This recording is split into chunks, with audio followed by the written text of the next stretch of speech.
In its place, 1,000 fireflies blinking randomly. It was beautiful, enchanting. And then the wind shifted. The smell of ozone, burnt metal and decay hit me like a punch. The hair on my arms stood up. This was wrong, so wrong. We kept running until we came to a creek. My brother jumped in without hesitation. Without thinking? I don't blame him. I would have done the same. The water was freezing, but I didn't care. I waded in. It was knee-deep. I felt something brush against my leg. I screamed, thrashing around, kicking at the water. My brother grabbed me. "It's okay," he yelled over the rushing water. "It's okay." I knew he was lying. Neither of us had any idea what was out there. As we stood there catching our breath, listening to the sounds of the forest, slowly returning, birdsong, buzzing insects, crickets, the wind rustling through the leaves, my brother and I looked at each other.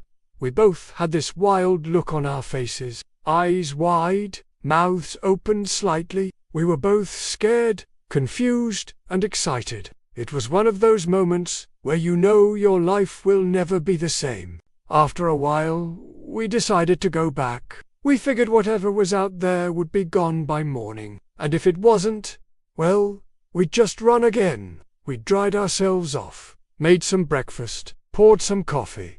As the sun rose, we unzipped the tent. The forest looked normal, beautiful, peaceful.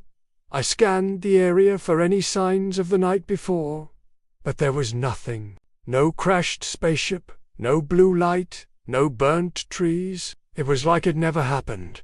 Except we found this. In the center of the tent ring, there was a patch of scorched earth, maybe 3 feet in diameter, maybe a square meter. It looked like someone had taken a blowtorch to the ground. I carefully brushed off the dirt to reveal the black, charred remains of grass and small plants. My hand brushed against something hard. I looked down. It was a rock, a flat, smooth river rock. It was warm to the touch. I picked it up, turned it over in my hands. I couldn't explain what I was feeling. This overwhelming sense of peace, of calm, of connection. I mean, it's just a rock, right? But holding it, it felt like I was holding a piece of the universe itself. We packed up, leaving the rock behind. We didn't speak much on the drive home. I think we both needed some time to process what had happened. We agreed not to tell anyone. What would people have thought? How would they have reacted? They wouldn't have believed us. And that's fine. Some things are better left unexplainable. When I got home, I tried to shake off the experience, tried to go back to normal, but I couldn't. I couldn't stop thinking about the blue light. I tried to draw it. I don't even know how to draw, let alone what to draw.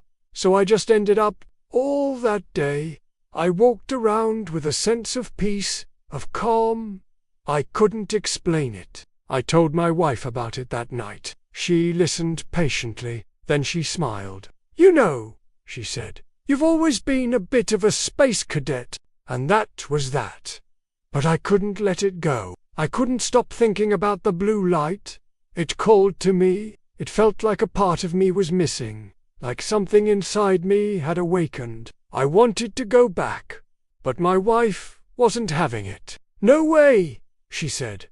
"Are you crazy? There's nothing out there but trees and bears and and besides," she added, "it's just a camping story. You know, like those 2 hikers who swore they saw Bigfoot, except they probably just saw a bear, or those college kids who claimed their beer can glowed in the dark. It was probably just phosphorescent paint."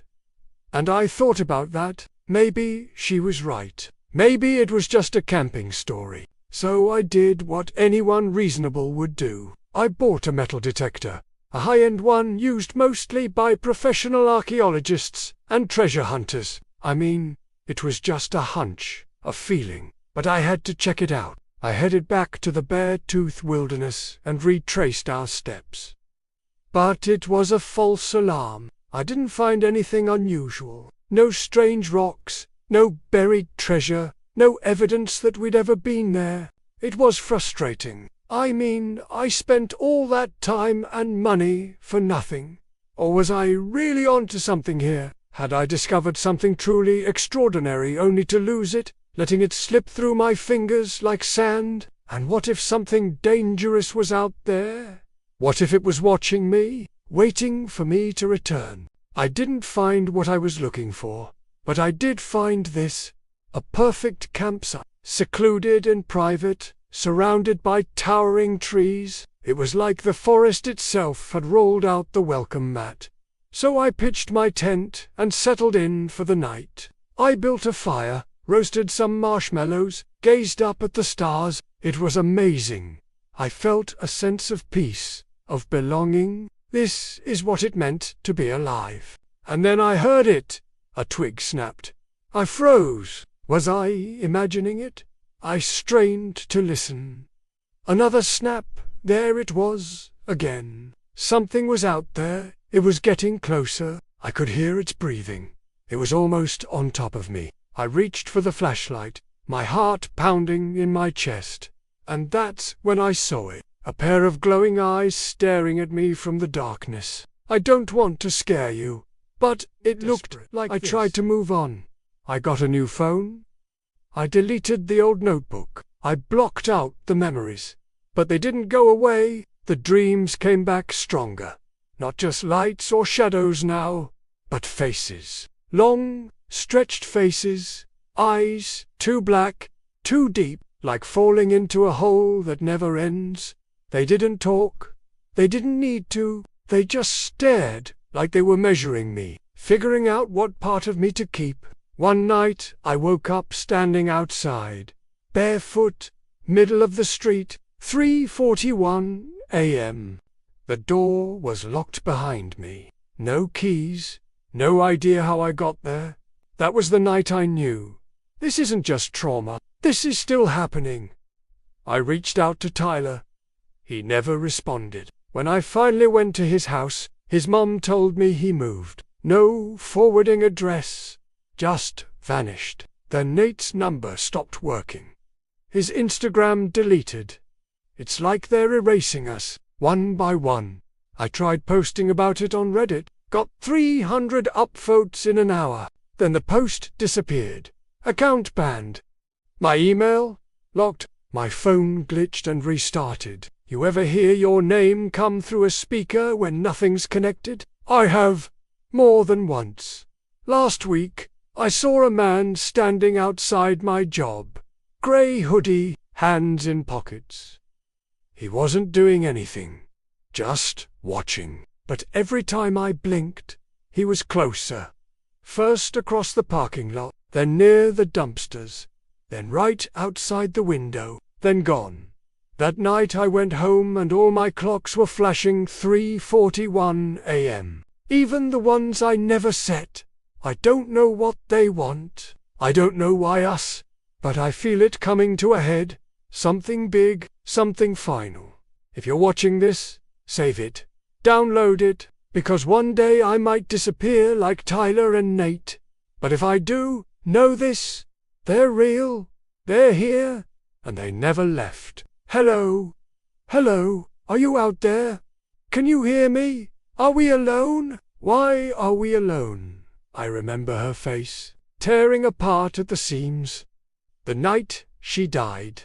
What if it's her? What if it's her? I see him sometimes, standing on the edge of my vision, watching, waiting for me to turn around so he can grab me, pull me back down. Sometimes I wake up in cold sweats, gasping for air, that feeling of dread, crushing me like a vice. All my skin prickles with goo. Every shadow seems to writhe and twist. Every whisper of wind sends shivers down my spine. I hear voices echoing in my mind, taunting, tormenting me. Always the same words over and over again. Get back in the box. Get back in the box. Get back in the box. My nightmares have always been vivid. Faces, figures, places from my past, all of them grinning, leering, beckoning me to join them in the darkness. But recently, things have changed. The lines between dream and reality are blurring. I feel their icy fingers creeping into my waking hours. The laughter echoes in the daytime. Voices whisper in the quietest rooms. Their presence clings to me like a shroud. There are moments when I catch glimpses of movement in my peripheral vision. A flash of white teeth, a glint of something sharp and cruel. Then when I turn to look, there's nothing there. Or worse, I find myself staring into bottomless pits where there should be eyes, where there should be faces. Nothing but darkness. It's like they're playing a twisted game with me, keeping just out of sight. Always there, always watching, but never letting me see them clearly. My whole life has been a series of unfortunate events. Abusive parents, a string of bad relationships, unfulfilling jobs. I've always felt like I'm one step away from losing it all, like I'm on the verge of a breakdown. But this feeling, this terror that's been gripping me lately, it's different. It's like there's this dark force pulling me under. It started subtly. Unexplained bruises, whispers in the dead of night, objects moving on their own. I tried to rationalize it all. Blamed it on stress, lack of sleep, an overactive imagination. But as time went on, the incidents became more frequent, more intense. My safe space turned into a prison of fear. A few weeks ago, I found this old journal, its pages filled with cryptic entries detailing unsettling experiences that mirror my own. It's like looking into a fun house mirror, grotesque, distorted, yet undeniably familiar. As I read through the faded ink, I feel a chilling connection to the person who wrote them. Their words echo my own thoughts and feelings, confirming that I'm not alone in this madness. The thing is, I don't recognize the handwriting. It's not mine. So, who wrote this diary? And why does it seem to predict my every move, my every fear? It's a mystery that both fascinates and terrifies me. This journal feels like a warning, a roadmap to a nightmare I'm stumbling through. My friends and family, they worry about me. They see the haunted look in my eyes, the way I jump at shadows, the constant fear that clings to me like a second skin. But I can't bring myself to tell them the truth. How could I explain the inexplicable? The fear that something evil is watching me, waiting to strike? Would they believe me? Or would they think I've finally lost my mind? As the days go by, the boundary between dream and reality continues to blur. I walk among the living, but I feel like I'm already dead. My soul is trapped in a purgatory of my own making. So here I am, hiding in the darkness, trying to piece together the fragments of my sanity. The only light in my life seems to come from the flickering screen of my phone, the artificial glow illuminating the monsters lurking in the corners of my vision. If you're watching this, please help me. I don't know how much longer I can keep up the charade.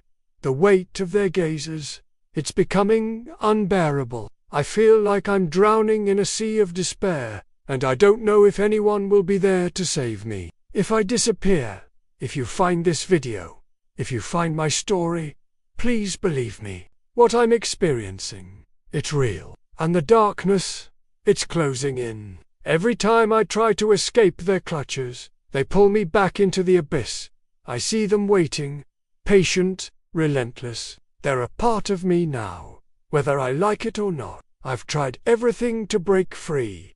Therapy, medication, even hypnosis. But nothing works. Their grip on me tightens with each passing day, squeezing the life out of me until all that's left is a shell. But it's not just me they're after. My loved ones, they're in danger, too. Tyler, my best friend since childhood, he started seeing things, hearing voices, just like me. At first, I thought he was going crazy, but then he disappeared without a trace, vanished into thin air, leaving behind a note that simply said, "I'm sorry." Then there's Nate, my boyfriend, my rock, the one person who gave meaning to my existence. He tried to help me, to be my anchor in the storm. But they took him, too. Now there's no sign of either of them. And I fear the worst. I know they're gone. I feel it in my bones. I hear their mocking laughter in the wind.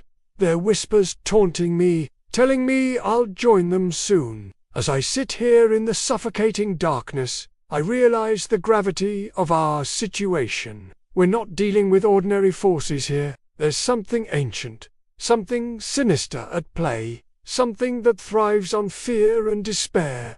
What we're facing, it's not just mental illness. It's a descent into the heart of darkness. It's a battle between sanity and insanity, and I'm not sure if I have the strength to fight. If you're watching this, please run. Don't look back. Don't waste a second trying to understand. Just get out while you still can. Tell the authorities.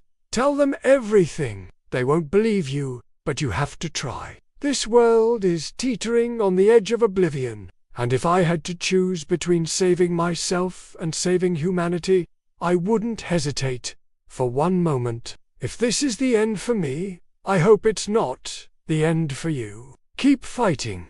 Keep believing in the light. Don't let the darkness consume you. Remember, there's still good in this world. There's still hope. Just hold on to that. Hold on to that, and don't let go. From the moment I arrived in Hollow Creek, things felt different, off, like the town itself was holding its breath. Sheriff Brody met me at the door. His face was tight, his eyes shadowed. "You should have come sooner," he said, gripping my shoulder hard enough to bruise. "What is it? What happened?" "I don't have time to explain," he snapped, turning away. "You need to get to the Pierce place. See for yourself." Before I could ask another question, he shoved a gun into my hand, his face grim. "Don't use it unless you have to," he mouthed. Then he was gone, running hard into the darkness. My headlights cut through the thick mist clinging to the trees lining the road. Each turn brought me deeper into the woods. The feeling of being watched, pressing down on me, making my skin crawl. A flash of movement in the trees, a rustle in the underbrush. Every snap of a twig made me jump. The forest seemed to be exhaling, letting out a long, low sigh with every gust of wind. It was unnerving, unsettling. Nothing should have been out here in the middle of the night, especially not in Hollow Creek. This wasn't a place for visitors, least of all, me. But I was here because something had happened to Hannah. She'd called me 2 days ago, frantic, breathless. She'd said, "Cassie, I have to get away from here. Something terrible has happened. Everyone is acting so strange. The sheriff, he came to the house, but I don't know what he was doing. I think I'm in danger." And then the line went dead. I tried calling back, but her phone went straight to voicemail. So I drove up from Nashville, practically on fumes and fear, desperate to find her, to make sense of it all. The road finally gave way to a clearing, and in front of me stood the Pierce family home, or what was left of it, a charred, broken husk, the windows vacant eye sockets, staring sightlessly into the darkness. My heart hammered against my ribs, each thump echoing the dread that was constricting my throat. This wasn't just a simple case of a missing friend. There was something deeply, disturbingly wrong here. Something that reached out from the shadows of the woods, from the depths of the town's secrets. When I stepped out of my car, the cold night air wrapped around me like a shroud. The forest pressed close, the trees looming over me, their branches gnarled fingers tapping on the roof of my car, the glass reflecting the flames of my fear. I took a shaky breath, trying to quell the panic rising in my chest. I needed to find Hannah. I needed answers. As I started to walk toward the house, the forest seemed to hold its breath, watching, waiting. I could feel its eyes on me, could sense its disapproval of my intrusion. I pushed on, the crunching of leaves under my boots, the only sound breaking the oppressive silence. The closer I got to the house, the more the forest seemed to close in, the trees forming a tunnel of twisted branches and rustling leaves. I quickened my pace, my heart pounding in my chest, and then I heard it, a low, guttural growl that seemed to come from the very earth itself. It was primal, terrifying, and it sent a shiver down my spine. I stopped dead in my tracks, listening intently. The growl rumbled again, closer this time, and I knew I wasn't alone in these woods. Something was out there watching me, waiting for me, and it wasn't friendly. Fear propelled me forward, pushing me toward the house, toward whatever danger lurked in its charred remains. I burst through the front door, splinters digging into my arms, and found myself in a hallway, the air thick with the smell of ash and decay. In the flickering light of my flashlight, I saw that the walls were lined with pictures, some of them of a young girl who looked like an older version of Hannah. My heart ached. Where was she? What had happened here? As I cautiously moved through the house, the floorboards creaking under my weight, I realized that I wasn't the only one seeking answers. Something else was here with me, something unseen but keenly aware. I could feel its presence, heavy and malicious, lurking in the shadows. The growl rumbled again, this time right outside the house, and I knew I had to get out, to get away from whatever was out there. I raced to the back door, flinging it open and stumbling out into the darkness. Behind me, the door slammed shut and I turned to run. The growl echoed in my ears as I broke into a sprint, the unseen watcher gaining on me. Adrenaline surged through my veins, urging me onward. I could hear its heavy breathing, the thud of its footsteps, and I knew I wouldn't outrun it forever. I stumbled over a tree root and fell hard onto the ground, scraping my palms. Pain flared, but I ignored it, scrambling to my feet and running blindly into the forest. I could hear the creature crashing through the underbrush behind me, getting closer. Panic tightened its grip on me, squeezing the air from my lungs, making every step a Herculean effort. Then I saw it. A break in the trees, a sliver of moonlight, a promise of escape. I lunged for it, bursting out of the trees and collapsing on the soft grass of a clearing. As I lay there, catching my breath, the creature emerged from the trees, its eyes gleaming in the moonlight. For a moment, we just stared at each other, the hunter and the hunted. Then it spoke. Its voice was a raspy whisper that seemed to slither through the air. So you found your way here, just like they did. Its eyes, dark and fathomless, seemed to bore into me. What are you? Who are you? I choked out, my voice trembling. The creature tilted its head, a grotesque mockery of curiosity. Who am I? I am what you become when you delve too deep, when you seek answers that were never meant for you. It took a step closer, and I instinctively recoiled, hitting my head hard on the ground. Stars exploded behind my eyelids. Don't! I croaked out, my voice raw. Don't hurt Hannah. The creature paused, its gaze boring into mine. She is part of this now. All of Hollow Creek is. It let out a low growl that vibrated in my chest. You shouldn't have come here. You shouldn't have disturbed what was meant. As it advanced, I scrambled backward, my back hitting a tree trunk. Trapped. Fear choked me. Hannah, I whispered, my voice cracking. What have you done with her? The creature leaned closer, its breath hot and fetid on my face. She is beyond saving, just like the rest of them, just like you will be. It lunged, and I squeezed my eyes shut, bracing for the inevitable. But instead of pain, I felt something cold wrap around my arm. I opened my eyes to see a vine, thorny and pulsing with an eerie green light, digging into my flesh. Another one shot out, coiling around my waist, pulling me upward. I screamed, thrashing wildly, trying to tear the vines from me. But the more I struggled, the tighter the grip became, constricting, suffocating. With a final strangled cry, I blacked out. When I woke up, I was lying on the ground. The vines that had held me suspended now lay limp and withered at my side. I sat up, my head pounding, and looked around. The forest was silent, still, watching, and somewhere in its depths, I could have sworn I heard a whisper, a mocking, triumphant laugh. Then I saw it, on the ground beside me, nestled in the leaves, was a single red high-heel shoe. My blood ran cold. I recognized the shoe. What the hell is going on with my life? This is the question that has been running around my mind since that day. 48 days ago, when I arrived to Oregon for what was supposed to be an exciting weekend away, only for me to end up on some sort of cult ritual and barely escaping with my life. But now, after being back home, I am not sure if I really did escape. Because they may have something to do with why today I am sitting here in my backyard staring at a small tape recorder that was left on my doorstep 2 nights ago, a tape recorder that holds a message from the dead. But before we get to that part, let's start at the beginning.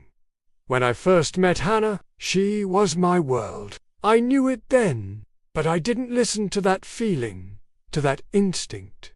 Instead, I called her crazy. I told her she needed to stop reading too much into things. When she mentioned she felt a connection with the woods behind our house, that's where she wanted to have her bachelorette party. I told her to pick somewhere else, anywhere else, because those woods were dangerous. That where the serial killer had dumped off his victims, and I didn't want to risk anything happening to her out there.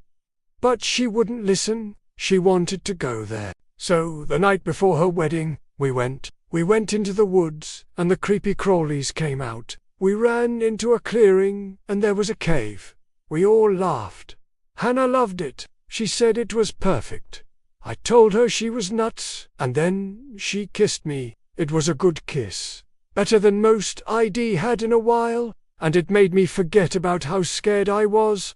At least for a minute. We all stayed there for hours. There was a fire. We drank. We thought we were safe. But then suddenly the footsteps stopped outside the cave. Hannah was out cold. I stayed still, barely breathing, hiding behind a log. The walls lit up. Not from fire, just glowing. Like the rock was alive. The buzzing noise. It had voices in it. Low whispers. Then they came.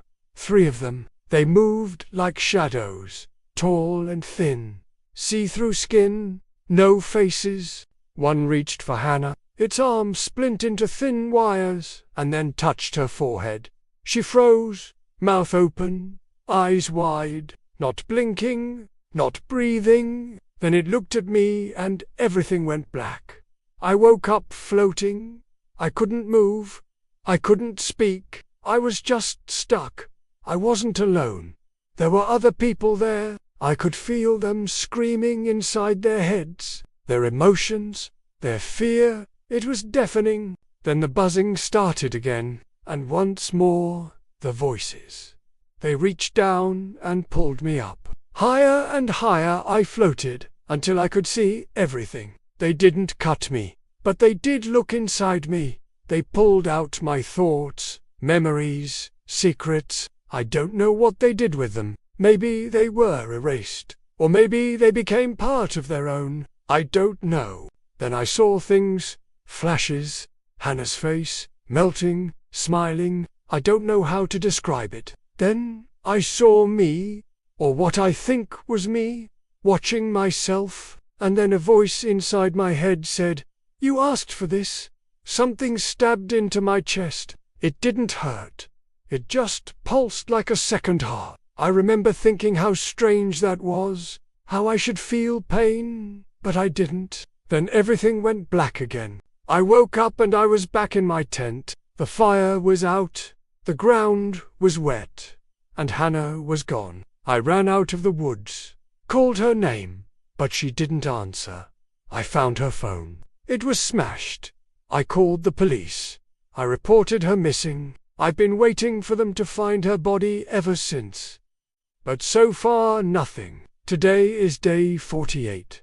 No Hannah, no answers, just questions. Why did she leave me? Was she planning something? What was that place? Who are those creatures? Why am I still alive? And why am I still not sleeping? Because every night I hear the buzzing, the whispering. I try to make myself busy, but it doesn't help. When I close my eyes, they're there. Sometimes I dream of Hannah. I can feel her touch. I can hear her laugh. And then I wake up crying because none of it is real. A few days ago, I was looking through the pictures I took that night. I was hoping I captured something, anything weird, proof that I'm not crazy, but I found something else.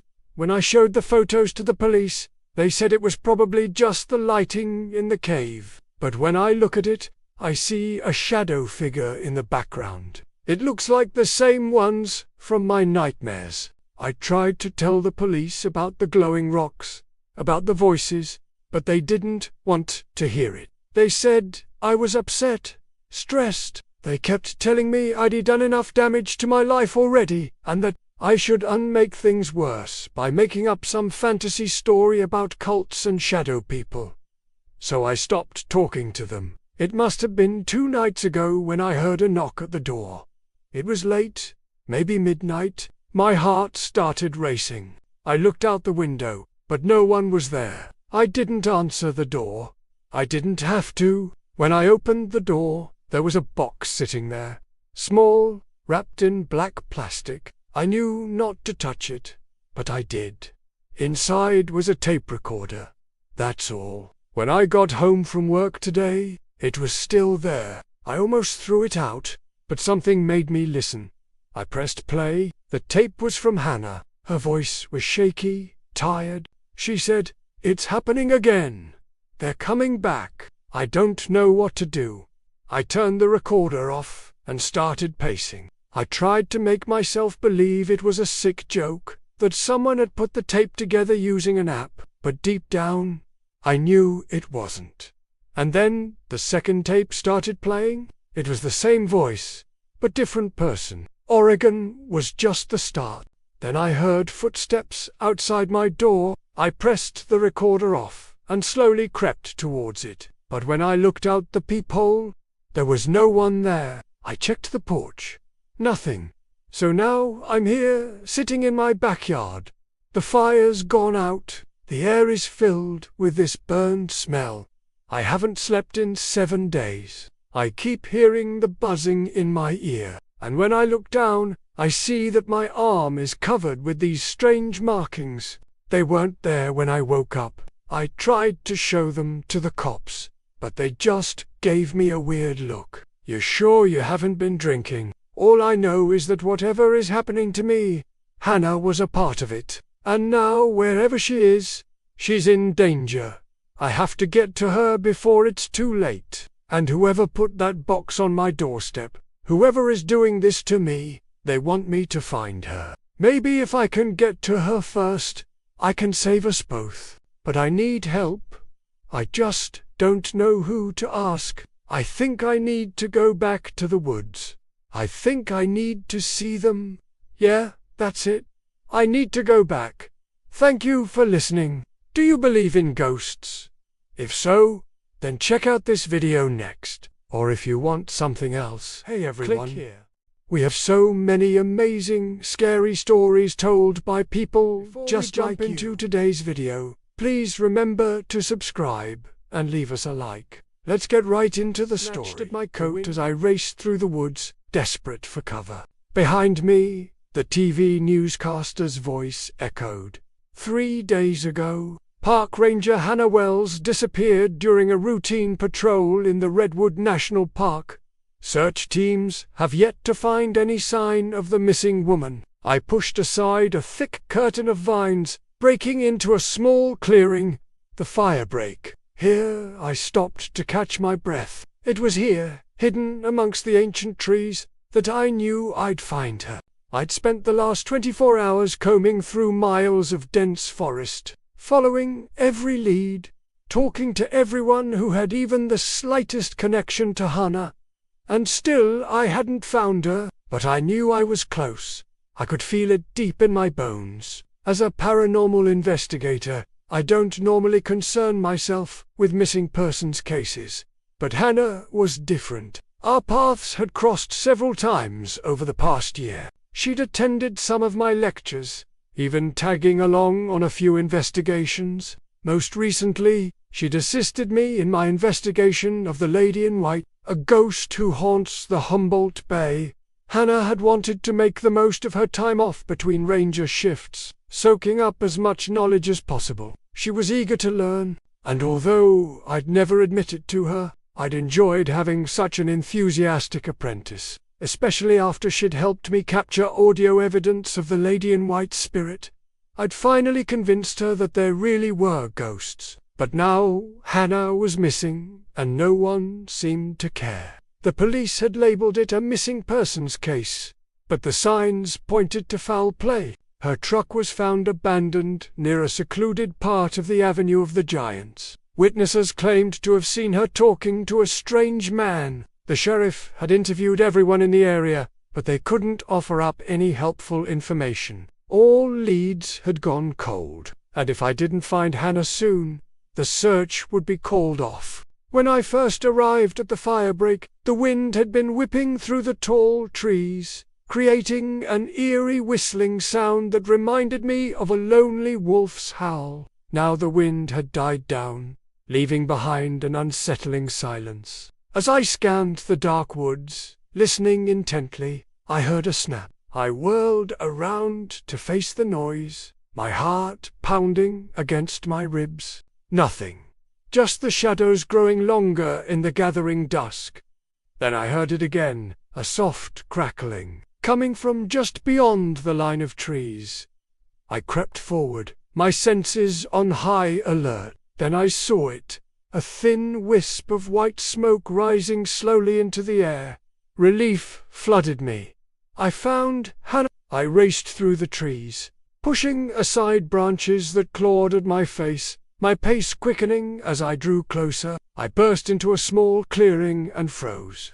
In front of me stood a sight that defied explanation. A low mound of freshly turned earth was surrounded by dozens of white feathers, each one pristine and perfect. Emerging from the center of the mound was a column of smoke, twisting and turning as it rose into the sky. From somewhere within the swirling mass, a low humming sound vibrated through the clearing, sending shivers down my spine. Hannah wasn't here. Whatever had made the feathers and summoned the smoke had taken her.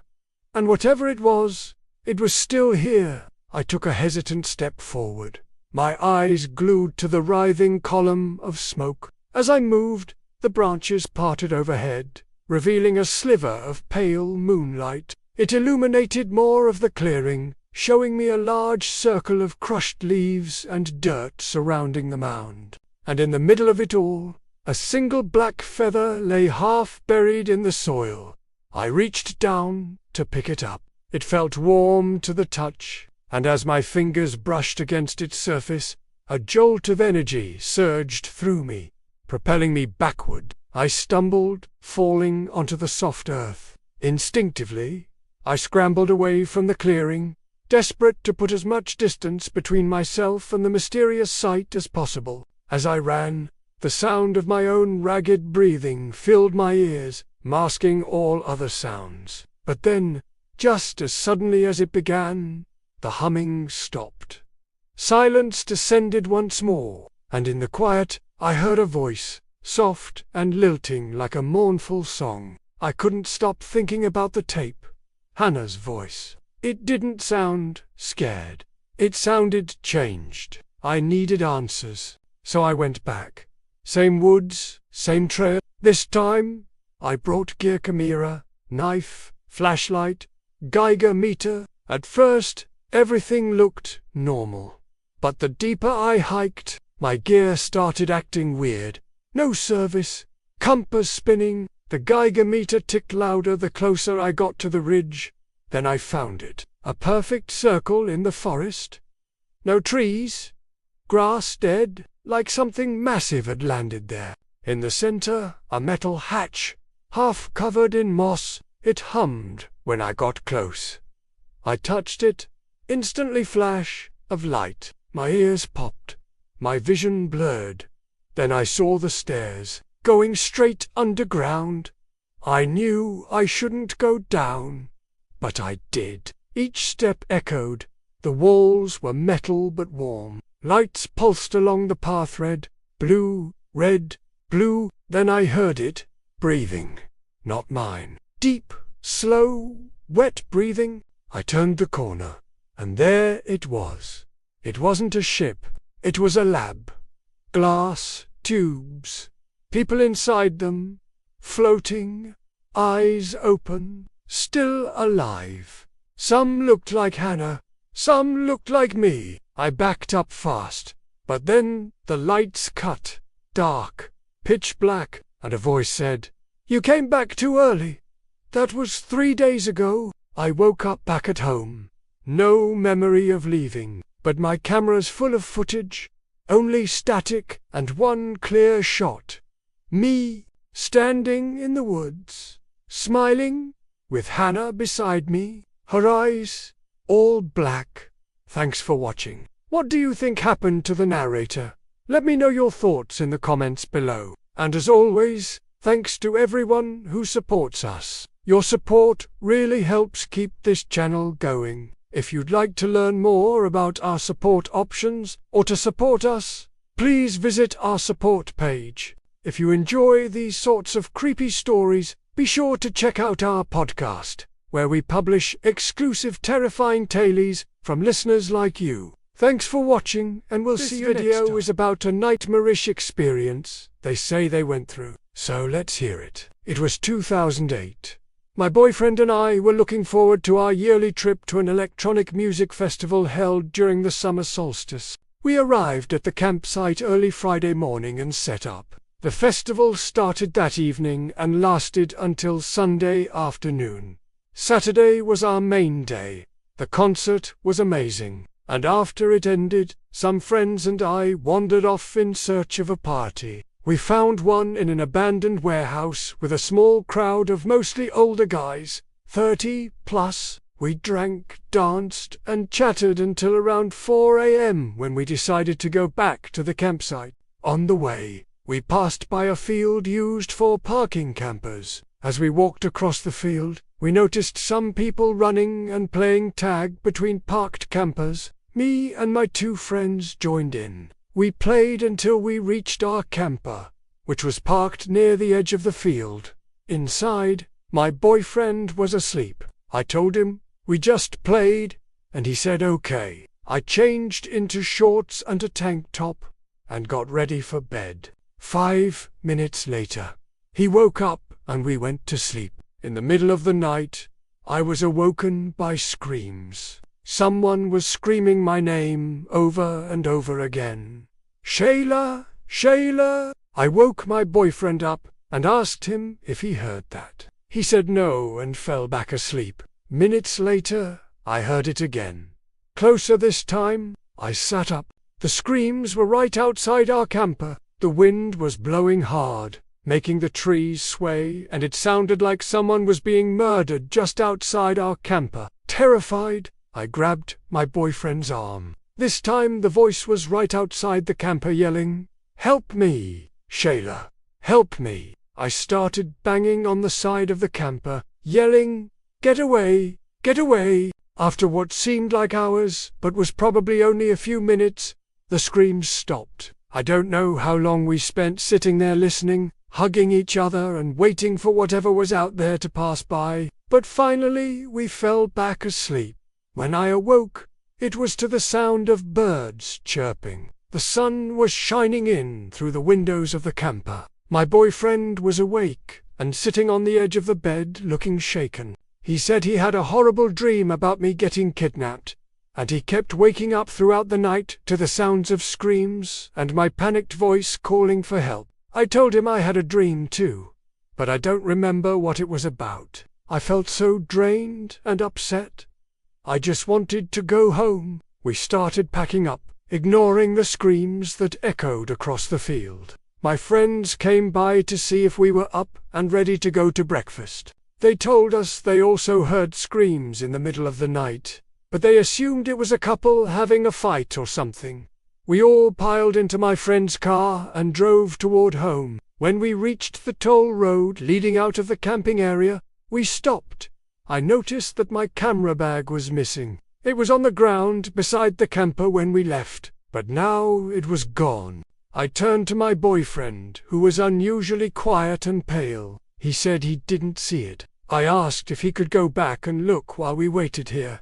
He said no and started the engine. I was angry. Why was he being so weird? I tried to call his name, but he sped out of the parking area. About 10 minutes into the drive, he pulled over on the side of the road and told me to get out. I refused, demanding to know why he was acting this way and where my camera bag was. He yelled that he needed space and told me to walk behind his car. I got out and stood behind the vehicle. I felt completely betrayed and rejected, standing on the side of the road with nothing but the clothes on my back and my cell phone. I called my friends, who picked me up and brought me back to their place. They listened to my story and offered comfort and food. When my boyfriend showed up at my friend's house a few hours later, he was very apologetic and explained that he was suffering from anxiety and panic attacks and needed space. I forgave him, and we continued our relationship. 6 months later, I was visiting his parents' house. His mum was showing me old photo albums. She came across one that had been marked private. She asked me if I wanted to see it. I said yes, and she handed it to me. All the pictures in the album were of my boyfriend as a child. Nothing unusual, except for one picture on the last page. It showed my boyfriend as a toddler standing beside a camper with 2 other children. All 3 kids were holding hands and smiling. They were wearing matching outfits. I asked if they adopted him. His mum's face drained of color, and she said no. She then rushed out of the room, and I never saw her again. That was the last time I ever visited his family. My boyfriend and I broke up shortly after that. A year has passed, and I still think about that strange album and the picture I saw in it. I know who those children were, or why his mother reacted so violently when she saw that picture. I asked my boyfriend about it once, but he became enraged and accused me of trying to stir up trouble. He said I shouldn't dig into things that would only hurt him and his family. I dropped it, but I've often thought about the picture and the screaming in the middle of the night. One day I was going through an old box of stuff and found my camera bag. I opened it and found that the hard drive containing all the photos from that camping trip was missing. I looked everywhere for it, but couldn't find it. A week ago, I was cleaning out the closet and found it in the back behind some coats. I took it home and plugged it into my computer. To my horror, all the pictures were gone. There's only one picture remaining on the entire drive. It shows my boyfriend sleeping in the camper. In the background, you can see his mom standing by the window, her face clearly visible. In her hand is a silver locket that I recognize from the picture in the private photo album. Thank you for sharing that really scary story.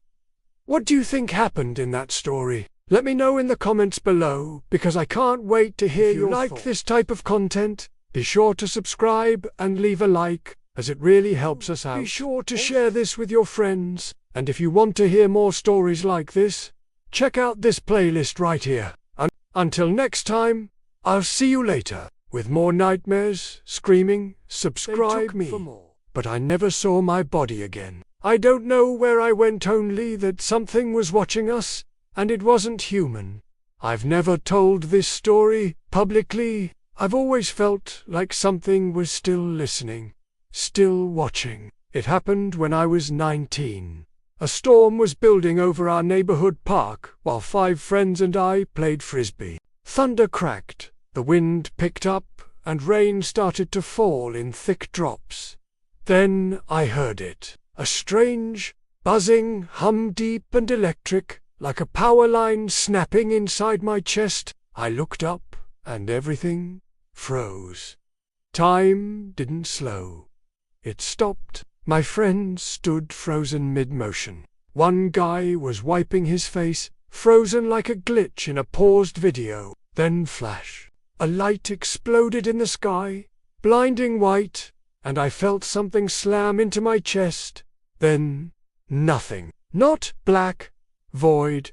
I wasn't unconscious. I wasn't asleep. I was somewhere else. Weightless, alone. And then I wasn't alone. I didn't see it. Something huge, intelligent, and completely foreign was there with me probing, surrounding me. And then 3 glowing rectangles opened like windows in the dark. On the screens, an aerial view of the park, and my friends, lying still, sprawled in the grass like corpses. But I wasn't there.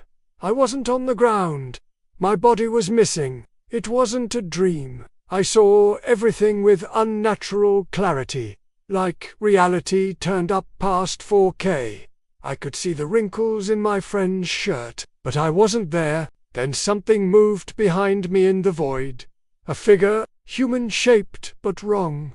The limbs too long, the neck too stiff, and it was staring through me, though it had no eyes. A whisper pushed straight into my head. You were chosen. Chosen for what? We are watching. Always. I screamed in my mind. I didn't want to be there anymore. I begged to go home. The presence pulsed closer, silent but impossible to ignore. It said one last thing, and I'll never forget it. You were not supposed to see this. In a blink, I was slammed back into my body face first into wet grass, coughing up dirt, my friends groaning around me. A neighbor ran toward us, screaming. He'd seen it happen. Lightning. All of us dropped, like we'd been electrocuted from above. But the weirdest part, everyone else saw my body on the ground. But I didn't. Not in that other place. So what the hell was I? And what exactly? We were driving back from a night hike, 4 of us, packed in a beat-up SUV, somewhere deep in the Oregon forest. No signal, no lights, just twisted roads and pine trees swallowing the moonlight. Then came the noise, a low-frequency hum that made our bones feel liquid. Out of nowhere, blinding light. We were weightless, floating. I saw everyone else frozen mid-scream, eyes wide, mouths open, like statues. Except me. I could move. I floated up through the roof of the SUV like it wasn't there.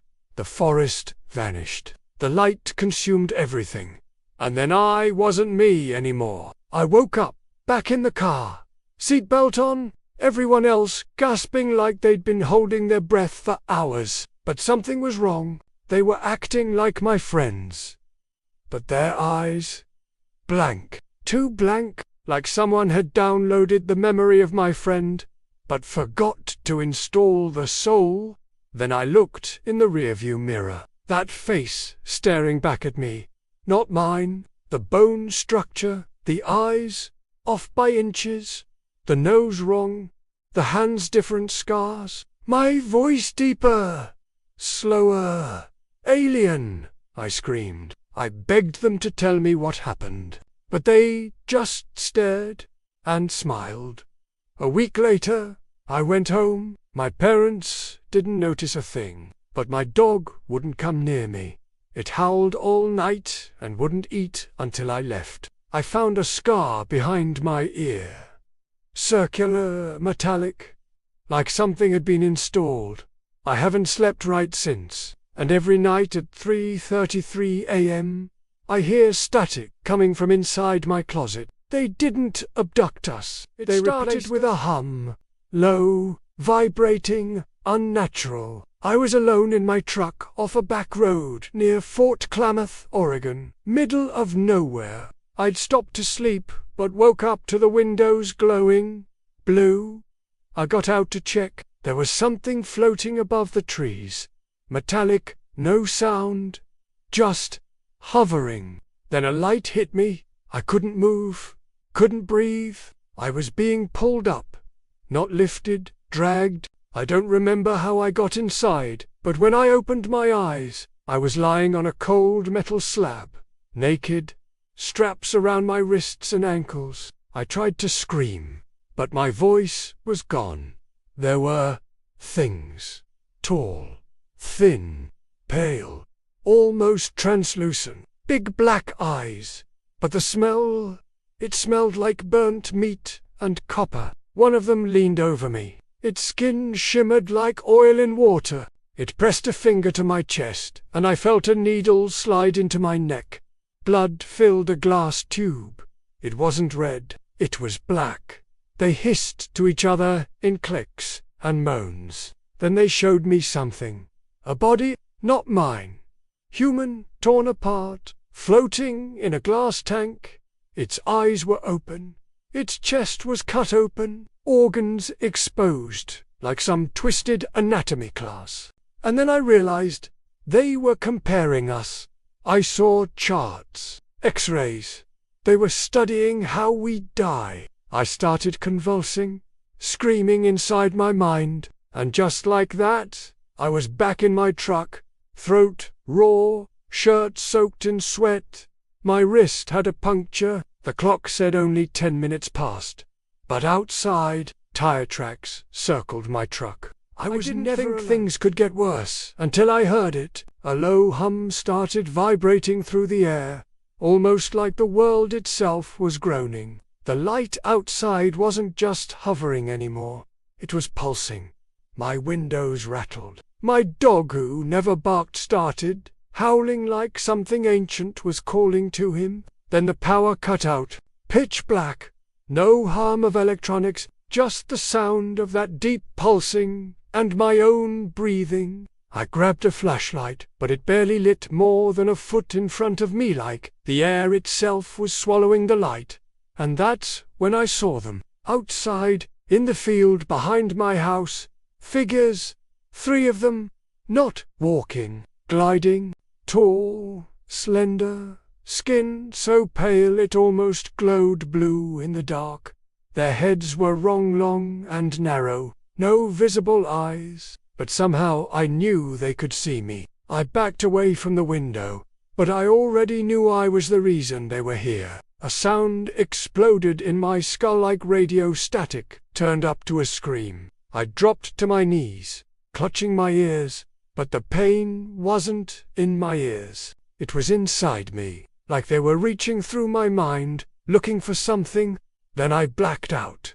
But not like sleep, not like fainting. It felt like my consciousness was snatch-tripped from my body and thrown into a cold, endless void. I was floating, paralyzed, with images strobing around me. Human bodies, limbs outstretched, eyes wide and frozen, strapped down, dissected, and I could feel them, their panic, their pain as if it were mine. I screamed, but no sound came out. I didn't have a mouth anymore. I was just thought, fear, floating inside a hive of minds that weren't mine. Then, a voice, not a sound, but a pressure said, "This is how you learn. This is how you evolve." I don't remember getting back into my body. I just remember waking up on the floor, bleeding from my nose, my dog gone, my front door wide open, and etched into my living room wall, in something like ash, was a symbol. Circular, pulsing like it was breathing. I know what I saw wasn't human, and I know they'll be back, because last night the symbol was glowing. I tried everything. I called the police, said someone broke into my house. They checked it out, shrugged at the open door, the scorched floor, said maybe it was a prank, but I knew better. I started recording everything, left cameras on while I slept. One night, the footage glitched only for 5 seconds. In that gap, I vanished from my bed. The timestamp continued, but I was gone.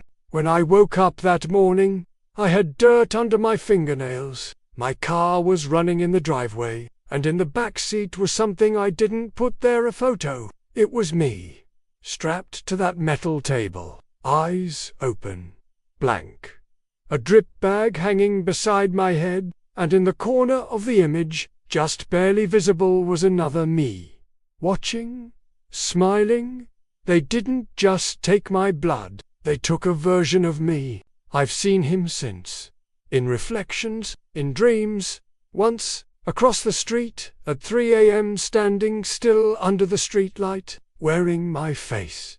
Now, I don't know if I'm real. I don't know if he's living my life while I hide in here, scared of my own shadow. But I know this, they didn't come to study us. They came to replace us. And I think they're just getting to the spot because it was remote. No cell service, no nearby trails, just deep forest in the Oregon Cascades, untouched and silent. Perfect for a weekend off-grid. There were 3 of us. Me, Logan, and Hannah. We set up camp by the river, cracked beers, told ghost stories. But around 11 p.m., everything changed. No wind, no animal sounds, just silence, heavy silence, the kind that feels wrong in your bones. Then we heard it, a low-frequency hum, like an engine turning over inside your head. Logan stood up, confused. Hannah's nose started bleeding. We looked up. There was something above the tree line. Not moving, not blinking, just there. A triangle of pulsing white lights, completely still. Then the lights shifted. Downward, a beam of light burst through the trees and slammed into the fire.